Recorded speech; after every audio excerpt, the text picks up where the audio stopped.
Kita beralih ke informasi lainnya, Saudara. Pasca pandemi serta kenaikan harga BBM bersubsidi, kini perekonomian masyarakat semakin sulit. Berbagai cara dilakukan masyarakat untuk menguatkan ekonomi. Seperti warga di Kecamatan Tripa Makmur, Nagan Raya, mereka mulai bertani pisang karena potensi keuntungan yang tinggi. Bertani merupakan pekerjaan paling umum yang dilakukan masyarakat Aceh, seperti bertani padi, sawit, serta jagung maupun tanaman lainnya. Bertani juga menjadi solusi di tengah perekonomian masyarakat yang tengah sulit seperti saat ini. Seperti yang dilakukan sejumlah warga di Kampung Lung Kebujagat, Kecamatan Tripa Makmur, Nagan Raya. Mereka mulai bertani pisang ayam yang dinilai memiliki pasar yang luas serta harga yang cukup mahal, sehingga menjadi potensi dalam meningkatkan perekonomian warga.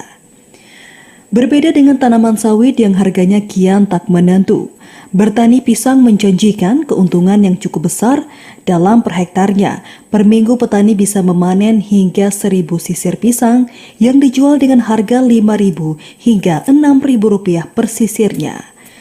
Selain itu, tanaman pisang juga tak harus mendapatkan perawatan khusus serta tak harus dilakukan pemupukan ekstra, sehingga bertani pisang sangat diminati petani saat ini.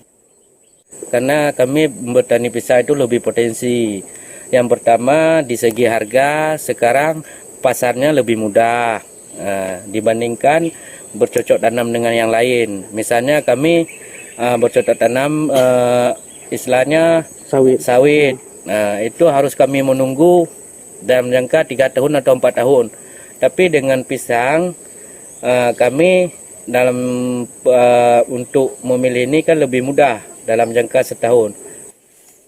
Namun berbeda dengan sawit dan padi, bertani pisang saat ini masih minim bantuan dari dinas terkait, sehingga petani pisang harus mengeluarkan modal besar untuk awal penanaman, seperti membeli bibit pisang serta pencegahan hama. Dari Nagan Raya, Aziz Saputra, TVRI melaporkan.